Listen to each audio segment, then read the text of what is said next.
foro privilegiado. Segundo, o ministro Fux disse também que a conduta de Jair Bolsonaro não se encaixa naquela prevista na lei para caracterizar o crime. Essa é a questão básica, fundamental, essencial. Esquecidos esses fundamentos, não existe mais direito, não existe mais lógica, não existe mais nenhum bom senso ao qual seja possível apelar. Cristiano Beraldo ao vivo, também conectado com a gente. Beraldo, seja muito bem-vindo. Como avalia os esforços e as tentativas para que Jair Bolsonaro não vá para a Papuda? Boa noite, Caniato. Boa noite, Mota, Dávila. Boa noite, audiência que prestigia diariamente os Pingos nos Is. Olha, Caniato, existe ou deveria existir no Brasil um rito judicial, né? Então houve um julgamento e os julgamentos, depois de concluídos, tem-se a sentença e aí o juiz decreta o início de cumprimento de pena. Nesse caso, obviamente, a gente está falando de um caso especial por se tratar de um ex-presidente da República, e eu não vou nem entrar no mérito dos aspectos do julgamento, mas, no fundo, a decisão que precisa ser tomada, ela deveria ser tomada com base nas evidências técnicas. Eu, sinceramente, não acho que faça ou deveria fazer alguma diferença ter os senadores lá visitando, fazendo uma inspeção e vão produzir que tipo de material? Quer dizer, qual é o pleito? Porque já aconteceu o julgamento. Já tivemos, no 8 de janeiro, aquelas 2.000 pessoas presas. Outras continuam presas até hoje, condenadas com penas altíssimas. A gente já teve inúmeros momentos de tensão ali em relação às atitudes tomadas e decisões tomadas pelo Supremo Tribunal Federal. O Senado não fez nada de efetivo. Aí vai fazer agora? Está preocupado com as instalações da Papuda? Não faz sentido, não é nessa arena que a gente quer ver os senadores brigando. Fazer vídeo, mostrar que estão com peninha, que estão ali, meu presidente, estamos aqui para zelar pelo seu bem-estar. Isso aí, desculpa, não me convence de absolutamente nada. Se alguém quer se colocar contrário às decisões que foram tomadas, se alguém quer manifestar, alguém numa posição de poder, inclusive com a obrigação constitucional de fiscalizar o outro poder que tem tomado essas decisões questionáveis, digamos assim, eles têm que fazer isso na tribuna que eles possuem, têm que usar os instrumentos que o cargo lhes oferece. Afinal de contas, boa parte deles foi eleito para, ao receberem o apoio de Jair Bolsonaro, para representar aquele Brasil idealizado por tantos apoiadores de Jair Bolsonaro.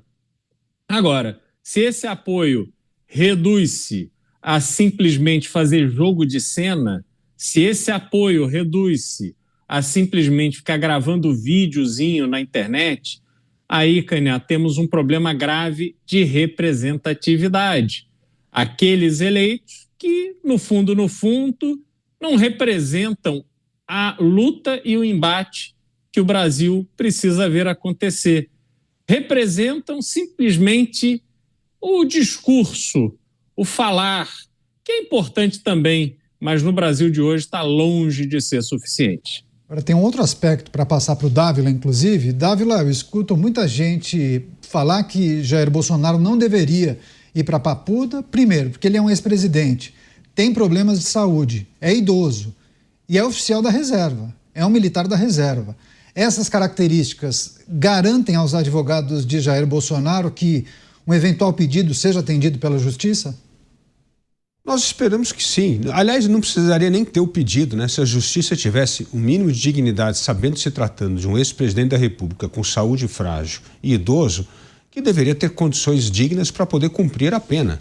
Nós não estamos aqui discutindo mais a pena já foi dada, enfim, não tem como reverter isso no curto prazo. O fato é como essa pena vai ser cumprida. Daí a importância de tratar o ex-presidente com a dignidade do cargo que já ocupou. e com a situação frágil de saúde. A pior coisa que poderia acontecer para o Brasil hoje é um ex-presidente da República começar a cumprir pena numa prisão completamente inóspita para um ex-presidente e ali ter um problema de saúde muito mais sério, inclusive poder correr o risco de vida. Isso seria um desastre para o Brasil. Isso é, mais uma vez, um retrato da falência do Estado brasileiro em cuidar das pessoas que deveriam estar cumprindo pena. Então, eu vejo hoje muito mais esta movimentação política para sensibilizar o Supremo a seguir o comportamento que seguiu com demais ex-presidentes que foram presos, que tiveram essa condicionante levada em consideração. Por que com o ex-presidente Jair Bolsonaro seria diferente? De novo, aí sim seria uma questão de vingança, de humilhação, o que não deveria caber à justiça. A justiça cabe cumprir a pena e fazer com que o apenado cumpra com dignidade. Há, Mota, aos olhos e na avaliação de muitos, motivos de sobra para que Jair Bolsonaro cumpra de imediato a pena em regime domiciliar. Mas muitos apostam nisso que o Dávila acabou de apostar, né? Ou pelo menos de externar. Muitos entendem que haverá, né, aquele ingrediente de vingança, desgaste, humilhação. Você entende que é alguma coisa parecida com isso? Eu não vejo nenhuma outra explicação que seja compatível com tudo que a gente testemunhou até agora, Canhoto. Eu acompanho a situação de segurança pública do Brasil há mais de 10 anos. O Estado brasileiro dá nó em pingo d'água para proteger qualquer réu, reduzir ao mínimo possível a chance do réu ser condenado e, quando for, ter o maior número de direitos e benefícios. A gente vê isso todos os dias aqui. No caso de Jair Bolsonaro e dos réus de 8 de janeiro, é exatamente o contrário. Nós vimos juristas do Estado justificando o fato de não haver individualização de conduta, né? Usando argumentos jurídicos sofisticados. Tenta fazer isso com traficantes de um morro aqui do Rio de Janeiro. Tenta prender 20, 30 de batelada e usar a mesma acusação para eles, com copia e cola, para ver. No dia seguinte estão todos na rua e os policiais e os promotores do caso estarão respondendo a processos disciplinares. Então, eu acho que eu não consigo fazer essa suspensão de descrença e fazer coro pedindo bom senso, pedindo um tratamento digno, tentando sensibilizar instâncias do Estado que já deram inúmeras provas de que não tem sensibilidade nem para observar os fundamentos do direito que eles mesmos sempre defenderam e que ainda defendem. Veja, por exemplo, o caso da operação policial aqui no Rio de Janeiro. A reação do Estado contra o trabalho da polícia, determinações que foram feitas, assim. Então, eu não consigo fazer parte desse coro, porque eu acho que a resposta do outro lado, na melhor hipótese, vai ser não escutar nada do que está sendo dito. Agora, Beraldo, e a capacidade da população ou de parte da população de se indignar? Quais podem ser as consequências ou dá para medir o que pode acontecer se Jair Bolsonaro for enviado à Papuda? Eu, sinceramente, Canhoto, não acho que vai acontecer nada de relevante. Eu não estou vendo essa ebulição entre os apoiadores de Jair Bolsonaro hoje que se transforme numa disposição de ir às ruas num volume de pessoas o suficiente para fazer barulho, para ser um protesto que mude alguma coisa. Até porque o protesto por parte de apoiadores de Jair Bolsonaro já levou muita gente para a cadeia.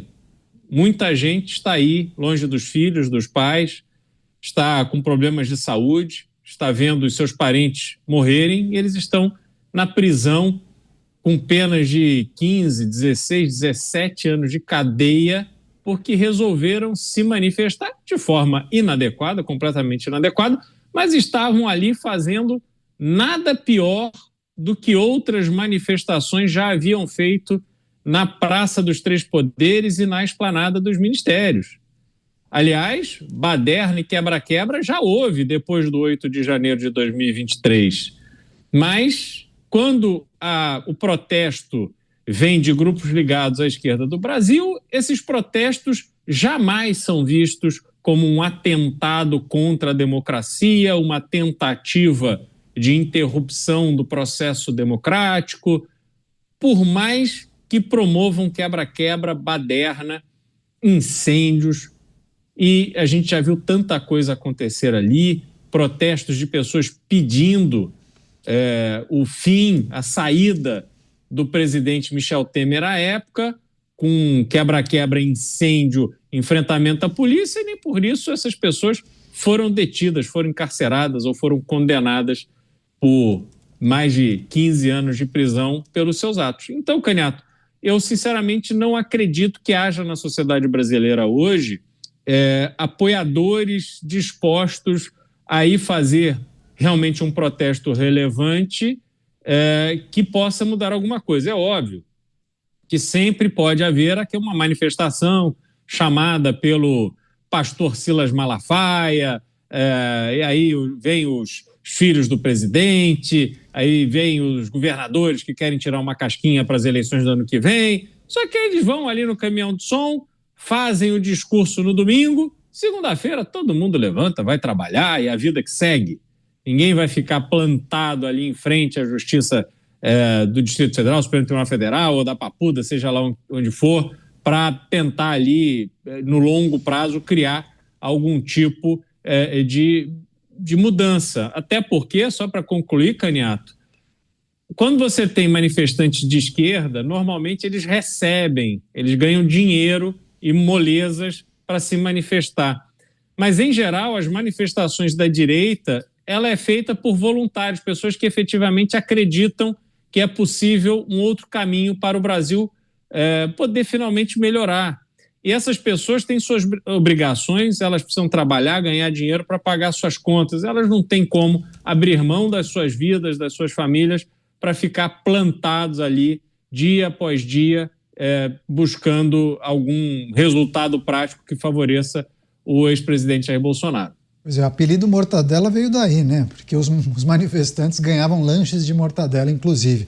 Você, Dávila, uma prisão em regime fechado poderia alterar a temperatura, estimular movimentos de apoio a Jair Bolsonaro, ou você acha que fatalmente o grupo acabaria se encolhendo?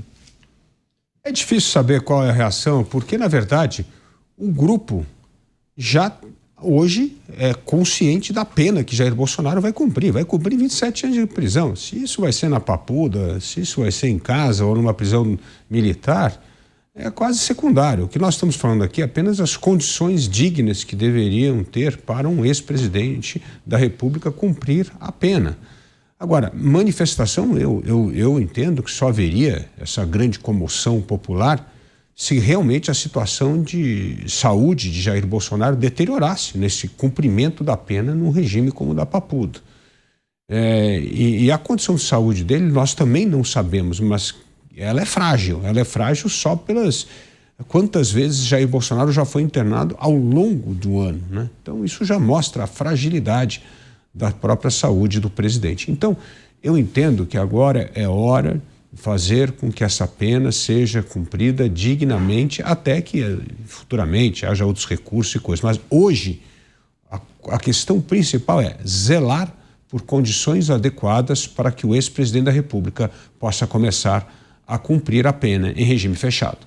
Pois é, quer trazer o último apontamento, Mota, as possibilidades que estão sobre a mesa e a esperança de alguns, né? Principalmente os apoiadores de Jair Bolsonaro, que ainda acreditam em uma reviravolta, uma medida que venha a ser aprovada no Congresso Nacional.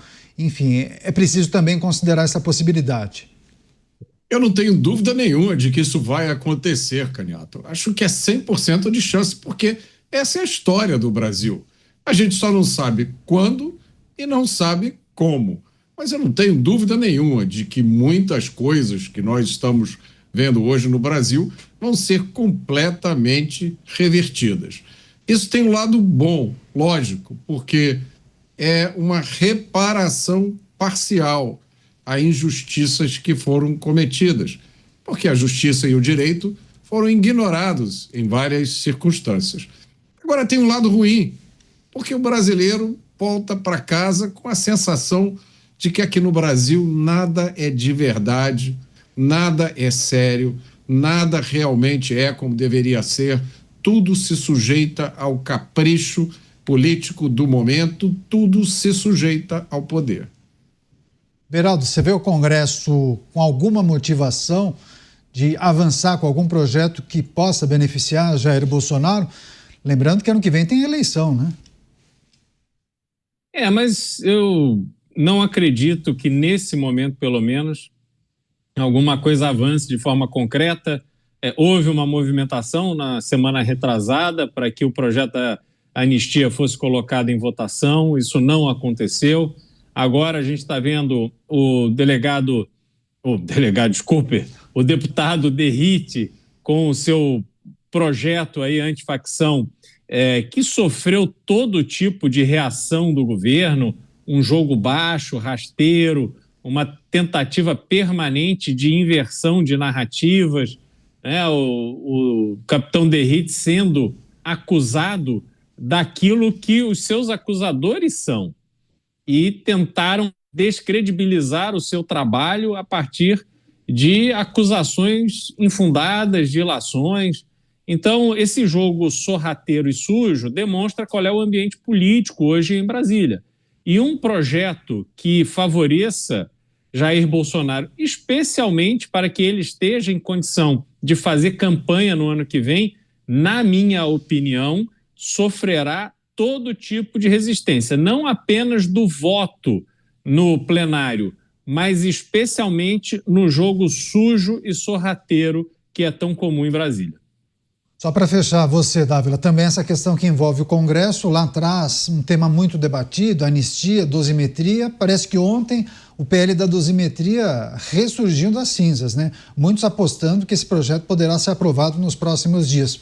Poderia ser um alento, uma saída, ainda que não beneficie Jair Bolsonaro agora? Pode ser uma saída principalmente para aqueles manifestantes que foram injustamente condenados a anos de prisão sem ter tido o devido processo legal, a individualização de penas. Então isso seria uma forma de reparar uma enorme injustiça cometida com manifestantes.